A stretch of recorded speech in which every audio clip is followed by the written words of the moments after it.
Hello, this is Father Gregory, an assistant director for the Thomistic Institute, coming to you for this most recent installment of Off-Campus Conversations, where we follow up with the Thomistic Institute speaker, chase down some of the insights from the lecture, so that way we can grow in our knowledge and love of God, ultimately, but practice here sacra doctrina, saving doctrine, in pursuit of a richer appreciation and appropriation of the truth. So for this installment, very delighted to be joined by Professor Matthews Grant. Thanks so much for joining. Hey, glad to be here. Thanks for the invitation. So many folks will be familiar with you, with your work from various lectures and publications. But for those who don't know you, would you say just a word of introduction, who you are, where you're from, and what you do? Yeah, so I teach in the philosophy department at University of St. Thomas in St. Paul, Minnesota. There are two St. Thomases, one up in Minnesota and one down in Texas. And so I'm on the northern half, even though I grew up in the South, in Atlanta, Georgia. So, and I don't know, I work on questions in philosophy of God, philosophy of religion from a Thomistic perspective, but most of my work engages contemporary philosophers who may be coming from all different sorts of perspectives and some of the problems and issues that they work on. I try to weigh in on. So nice. When you or if you make your way back to Atlanta with some frequency, does Atlanta still feel like the South, or has it begun to, drift in the direction of indistinguishably American/Mid-Atlantic? I think it feels less and less like the South, but it still does have, some Southern culture. You can tell there's a difference between being, the feel there and in Minnesota for sure. But it's what I've noticed most over the years is it's just grown and grown and grown to the point where it seems out of control. Just you can hardly drive anywhere without being in a traffic jam almost any time of day. And it wasn't like that when I was growing up there, but it is now. But, still a good place. Yeah. Yeah, people come with drawbacks. What would you say is the more nice region or the nicer region, Minnesota or Georgia? Oh, gosh. Nicer people. There are different kinds of nice. We have a phrase in Minnesota. Minnesota nice is actually describes something, and I'm not sure. It's a little hard to say what it describes. I think people in Minnesota tend to be very nice. People in Georgia tend to be nice. I think the ones in Georgia and down south generally maybe a little more outgoing, and in Minnesota a little more reserved, but both pretty friendly. All right. Why choose when you could affirm both? So apropos of things not nice, you've done a lot of work on evil. And you approach it from various vantage points. So kind of like evil in se, or evil in human action, the possibility of evil in human action, the nature of evil in human action. I realize that I'm being somewhat imprecise in a couple of these formulations, or like the kind of threat that evil poses for belief in God, things along those lines. So I thought maybe we could just talk a little bit about evil, hopefully avoid it in practice whilst understanding something of it in theory.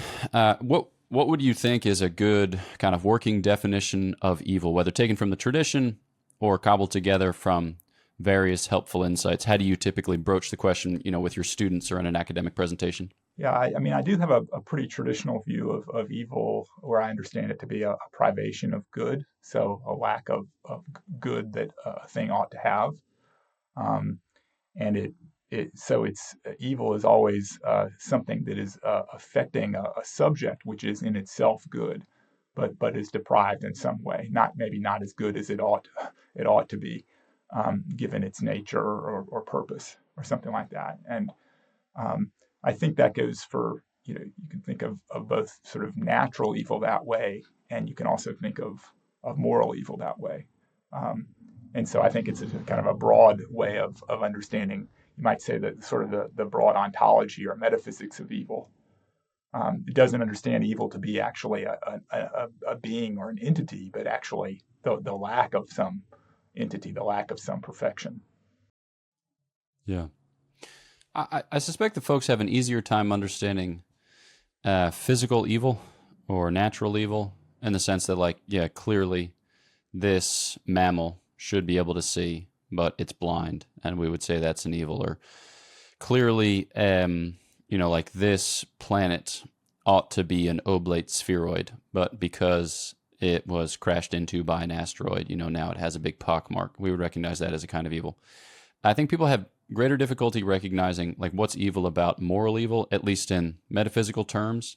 And so we'll sometimes use like a lack of due order, or a lack of due proportion, or a lack of due various things. Can you maybe describe that, whether by analogy to physical or natural evil, or whether on its own terms? What's distinctive about this type of evil? Yeah. So if the privation account is going to hold for moral evil, then we're going to have to understand it as a lack of some sort. And all those ways that you described it would be ways of doing so. I guess I'd like to kind of put it as a lack of conformity to the moral standard. Think of it that way. It's something that you would affect or vitiate an action, which is not a mere lack, but a kind of a positive operation, a being of some sort, but a being that can lack the conformity to the moral standard that it ought to have. And when it does so, then it's a morally bad act, or a sinful act. Okay. So obviously we're not going to bring everybody along in the conversation, because people are going to want to get off at various way stations. And I think this is one of those way stations. When you talk about a moral standard, there's an understanding there of perhaps natures and the types of activities or operations which are proportionate to natures, and the type of activities and operations which are not proportionate to natures. I think that, like natural law argumentation, people will say, has fallen on hard times. What are the types of like arguments or even rhetorical strategies that you deploy to try to help people to see this, or to try to help people to kind of grasp what it is that you're describing when you talk about nonconformity to a moral standard? I mean, the first thing I would say is, whatever you take the moral standard to be, right? If we're just thinking about a privation account of moral evil, whatever that moral standard is, whatever you think the best candidate for the moral standard is, what it's going to be for a morally bad act is going to be an act that lacks conformity to that standard. Now, and then the debate could go in a direction of, or there could be further inquiry about what the standard is. And so I would be attracted to nature as a standard, to at least as a kind of approximate standard. If we could go to sort of an ultimate standard, we would need to go further than that, probably in the direction of God. But you could talk about nature as a standard.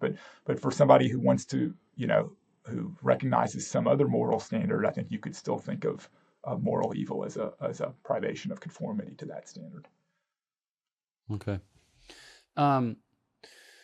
So I guess my next question would be like, do you need a lawgiver for this type of kind of vision, as it were, to obtain? Because it seems like, the moral standard is proportionate to the kind of unity or union, or like the community or communion. And what do I mean by this? Well, like sometimes people will describe their sin as like not being true to themselves, or not being authentic or genuine in some way, shape, or form. So they have a sense that they ought to be some way, but they weren't that way.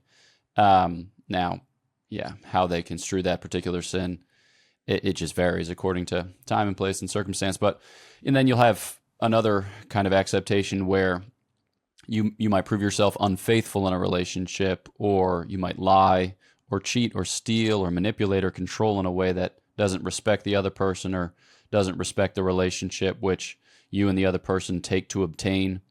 And then like with respect to God, obviously the stakes are higher, not just higher in the sense of like ratcheted up the same spectrum, but a transcendent standard or a transcendent norm insofar as he is the origin and end of all created goods, and thus, by nature, by right, can dictate the terms according to which they unfold. So I think there are just a lot of people in the world who will admit of no alien claim, or admit of no, transcendent standard, they're really only concerned with themselves. I mean, like, are they even able to recognize sin, or does it rely upon a lawgiver? Does it rely upon some kind of transcendent norm? I mean, I think you're going to need some kind of objective moral standard in order to recognize something like sin, or even just moral wrongdoing. It, it seems to me that the more plausible standards ultimately sort of point in the direction ultimately of God, of a transcendent source. But I don't know that you have to. I mean, that's a kind of further argument. So you might recognize something like nature as a standard of morality, and so two people might agree on that, and then have a further debate about whether or not, in order to make sense of nature as a standard of morality, it ultimately has to have its source in something like the divine mind. And part of that debate is going to have to do with whether, in order for nature to be a standard, for instance, do you have to understand natures in a teleological fashion? Do you have to understand them as having a purpose, an inbuilt purpose, or inbuilt meaning, if you will? And then if they do have an inbuilt purpose or inbuilt meaning, can you make sense of that apart from a mind, a divine mind of some sort that is the source of their purpose and their meaning? And you could imagine people who agree on nature as a moral standard disagreeing about that second question, whether you need to make sense of it in terms of a divine mind. Okay, so then let's turn to sin in se. Specifically, like, what is it? So we've said that evil represents a kind of privation of the good. We've distinguished between physical, or sometimes called natural evil, and then moral. Moral evil, I suppose.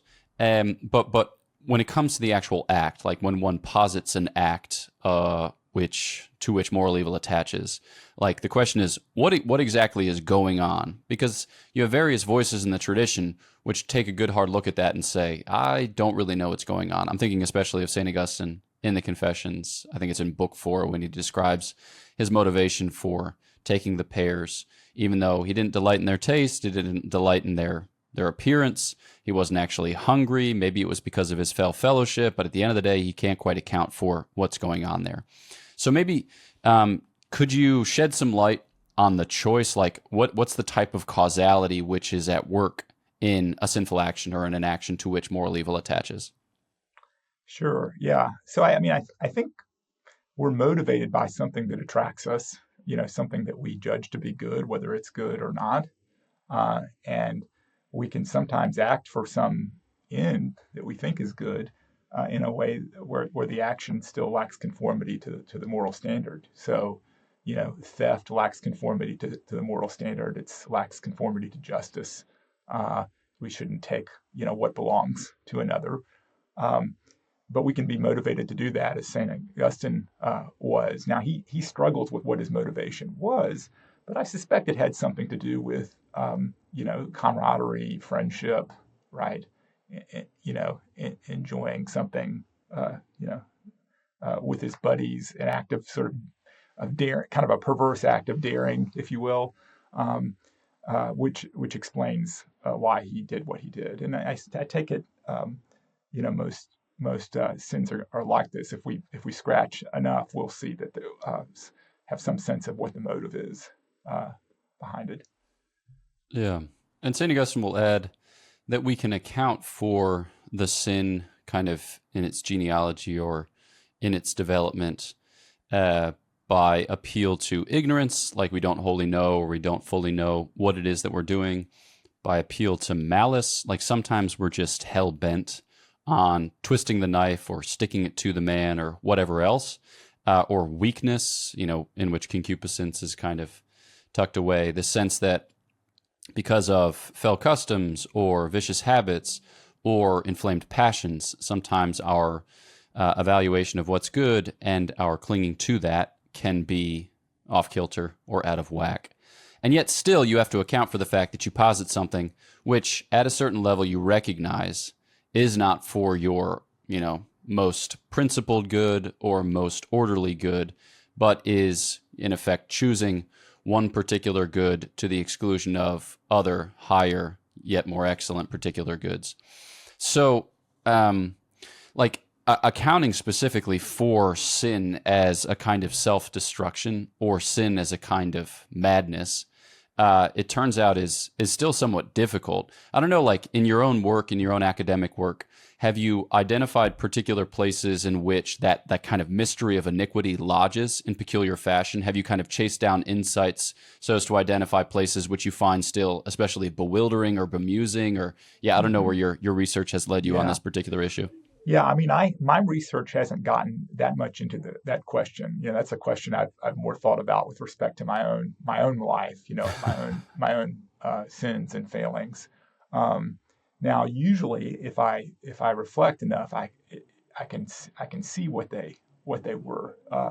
Now, there's some cases where I've wondered, well, did I not know back then that was wrong or that was a sin?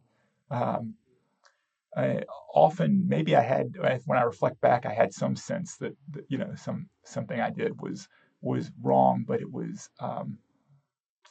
But it wasn't a very deep sense of it. So I think there can be degrees of depth in one's grasp of the wrongness of certain actions.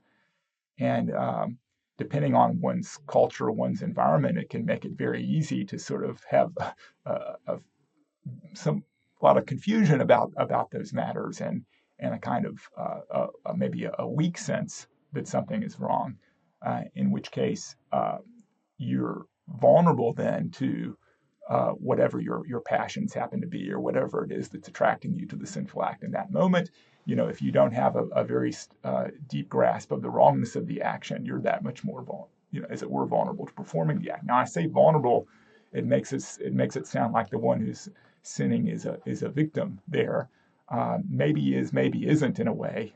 Could be a victim in some ways of a culture or an environment that hasn't formed the person in the truths of morality. But we can also be responsible for our own ignorance in these matters, and so there's degrees of culpability for morally bad acts, I take it, and part of that's going to depend on, in cases where our moral knowledge was shallow, whether we're at fault for the shallowness of that moral knowledge, whether had we reflected better as we should have, whether we could have known better and therefore acted better. Yeah. Okay, then the lecture that we're following up on in this episode spoke specifically to evil as a kind of threat to the existence of God, perhaps in se, or perhaps our knowledge thereof. And so, thinking about the 5 ways as it appears in the Summa Theologiae, or as they appear in the Summa Theologiae, St. Thomas will cite, 2 objections which have been well tread in the tradition, namely that, I don't have need of this hypothesis because nature is a sufficient explanatory principle, and then on the other hand, evil would seem to militate against the existence of a God as so described, in this theological work or in the Christian tradition more broadly.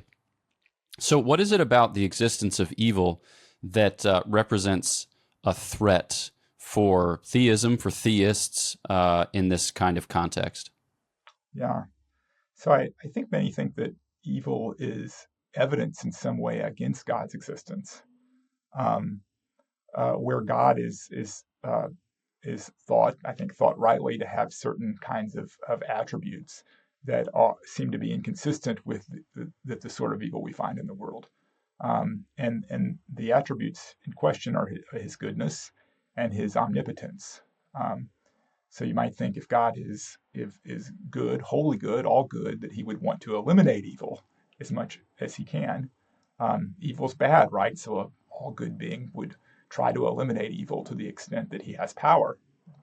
But if God's all powerful, there really aren't any limits or any non-logical limits to what God can do. So you've got a God who is supposed to be good and so would have a motive to eliminate all evil, and is supposed to be all powerful, right? And so would have the wherewithal to eliminate all evil. But guess what? There's evil. There seems to be lots of it. And so that's gives some uh, people think there's a reason there to doubt God's existence. Okay. So then that I've heard the line of reasoning that you just adopted there described as the atheistic syllogism, and I've seen it formulated by I think it was it J.L. Mackie. Yeah, So it's a when classic formulation. Yeah. okay, when described in those terms, which of those premises would you attack or quibble with or seek to clarify? And in what particular way? Like, how does this understanding or misunderstanding get God wrong? And then how can we kind of push back against that and help people to see the same? Yeah, I would challenge the claim that if God is all good, then he would eliminate evil as far as he can. I think that is a very doubtful premise.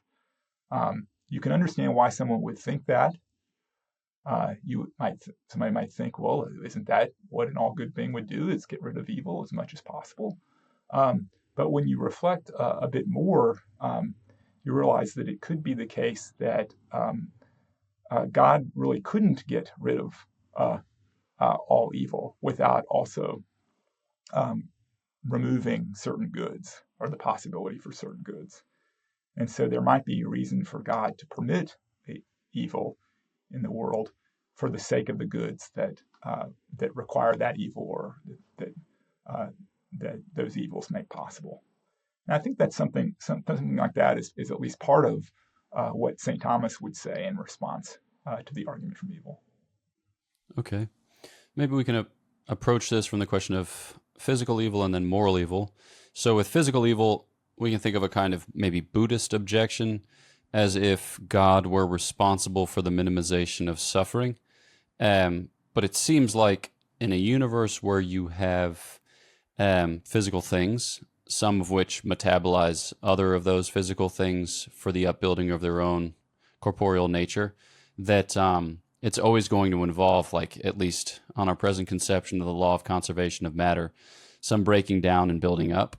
And then the question is whether it's worth it. So I don't know if you have like evidential arguments or particular rhetorical strategies that you employ for showing, that creation is glorious, even as it entails the breaking down and building up for the like the pursuit of corporeal life.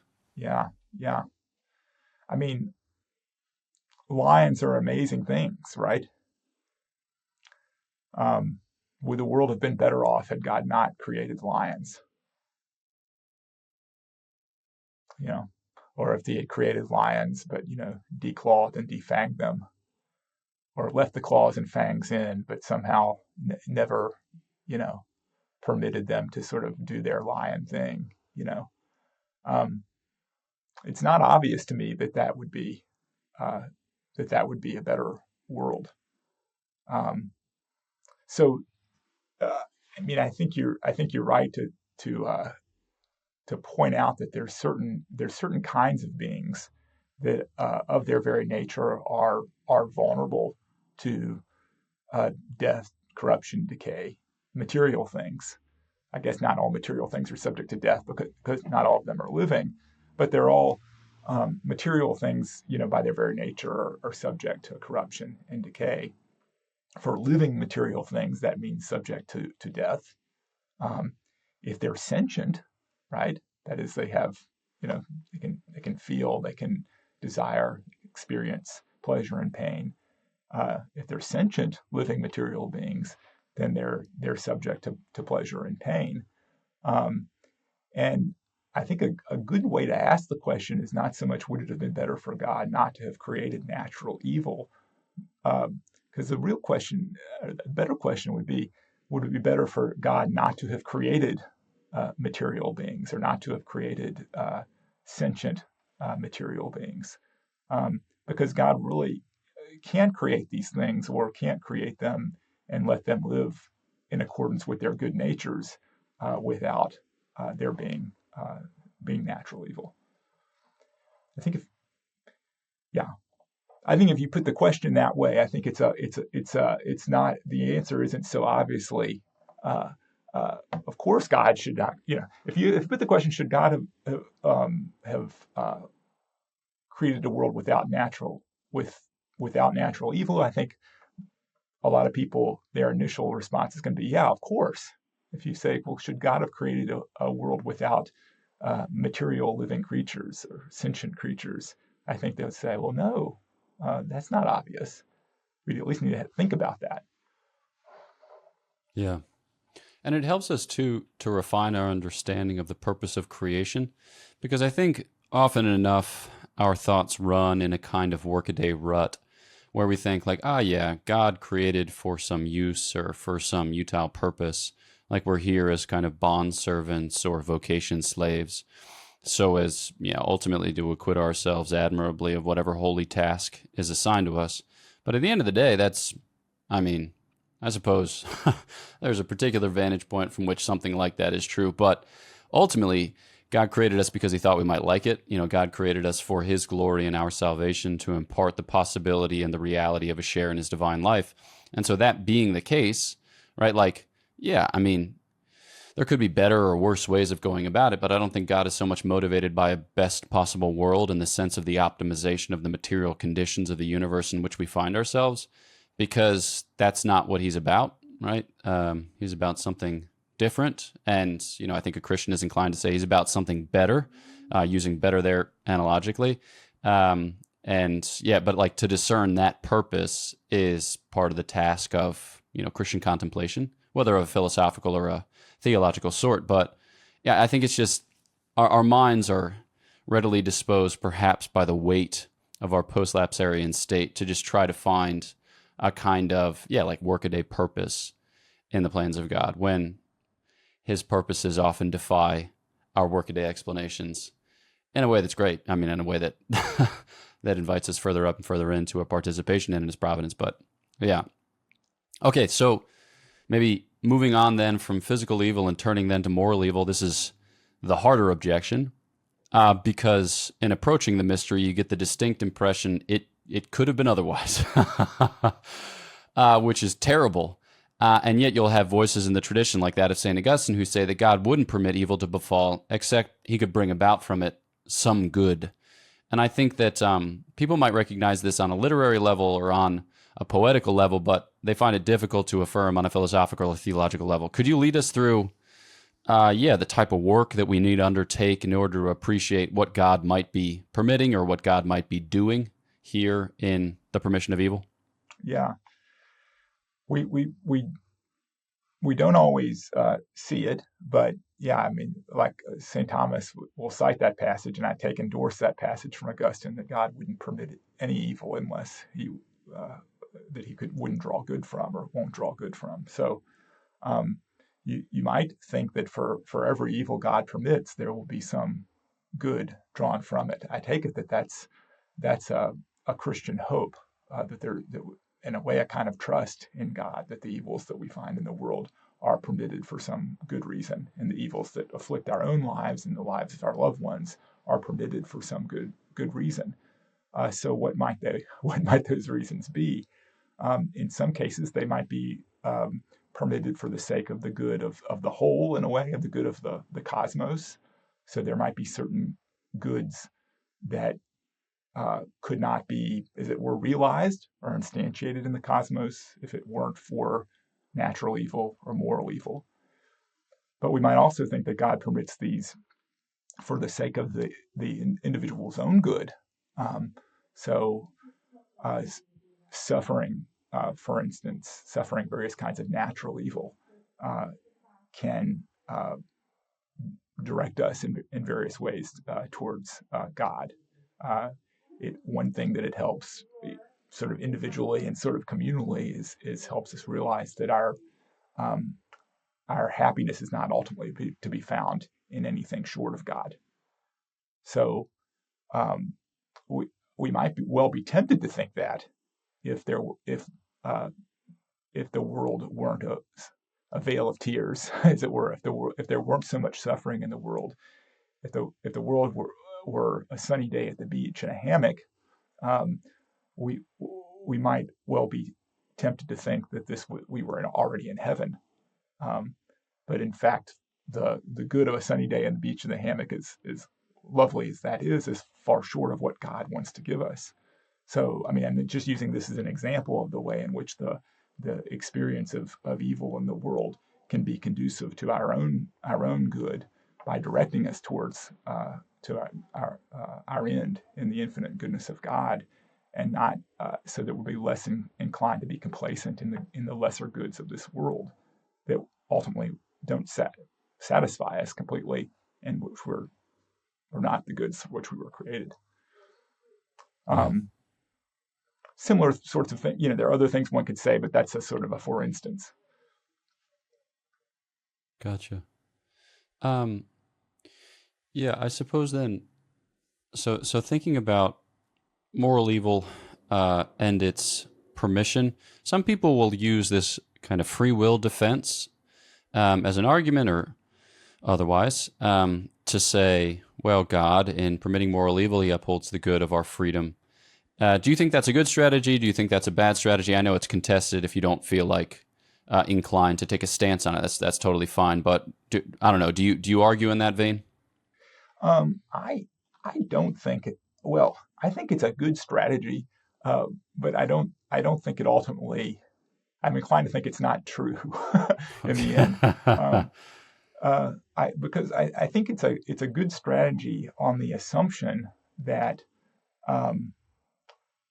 God can't create us and create us free, and at the same time act so as to ensure that we always choose the good and never choose evil.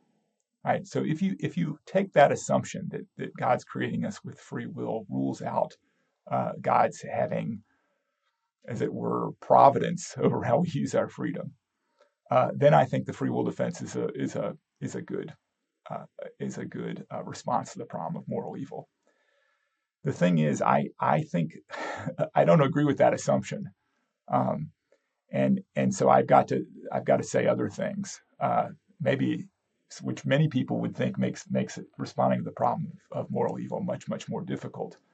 I think it's not all that much more difficult, but that's I think so I don't in the end, although I think it's a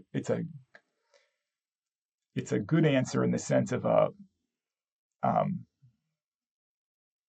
if you accept the assumption behind it, it makes perfect sense. I don't think the assumption is ultimately right. Gotcha. Then maybe to follow up on another more contemporary issue, sometimes you'll hear positions vis-a-vis free will described in various terms or by various handles. I might be getting this right, I might be getting this wrong. You've got like libertarianism, and you've got determinism, and you've got something like compatibilism. Do you think that language or the concepts which are conveyed by that language are helpful ways to approach the issue, or do you find it better to approach the issue with different vocabulary or according to a different grammar? Yeah, I think they are helpful ways of approaching the issue, provided that all the terms are, spelled out and defined, carefully enough. So like, I mean, there's a debate, philosophers have debated whether free will is compatible with determinism. And some say it is, some say it isn't. And they're usually thinking about determinism by prior natural events. But I think you could also think about theological determinism. Is there determinism not by prior natural events, but by God, by either, God himself, the divine nature, or by God's causality, or by God's will. And it seems to me that you could think about that, and that whatever problems that for free will that would be caused by determinism by natural events would seem to carry over in terms of determinism by divine events. I don't necessarily love the way of speaking there, but just to keep the parallelism. My own view is that our free acts are caused by God, but that does not introduce determinism in the sense of determinism that poses a problem for free will. And so I think I have a kind of libertarian sort of intuitions about free will. Free will and determinism are not compatible. Most people who have those intuitions have tended to think that rules out God's being the source and cause of our acts. And I think they're wrong on that point, actually, that God can be the cause of our acts without rendering them determined in the relevant sense. Yeah. Yeah, maybe that's a good kind of final point on which to conclude. This notion that God's causality and our causality don't pertain to the same order, or not, God is not just one cause in and amongst a mess of created causes, that God's uncreated causality, to speak of it in somewhat silly terms, that's probably not how somebody who had thought about it longer and better would formulate it, but God's causality is of a different sort. Might you speak just a little bit about that, how God's causality and our causality interface or relate, for lack of a better term, and how that can help us to gain better appreciation of what God is doing in creation and maybe what we're doing, whether in consenting and cooperating or resisting and sinning? Yeah. Well, one thing I would say about it is that our causality and the causality of all creatures is an effect of God. So among the things that God is bringing about in his causality are creatures that exercise genuine causality, and including human beings. And now, in a way that pushes the question back, well, can my actions, my free actions, be an effect of God, something that God brings about in his causality, and still be free? And so then I think that one will have, it's going to come down to how one understands God's causality. Does one understand God's causality as introducing a kind of necessitating some necessitating element which forces the will and rules out the possibility of the will to do otherwise? I think the answer is no. That God can bring about our actions in a way that doesn't remove our ability to do otherwise. Now, how that's so is a longer story. There's some of my work has tried to explain that in detail, but that's the big picture of what I would want to say. Yeah, that our being and our causality and the conservation of both our being and our causality is God's gift. I was working on a passage from De Veritate 3:7 for my dissertation, specifically about the distinction between like secondary and instrumental causality.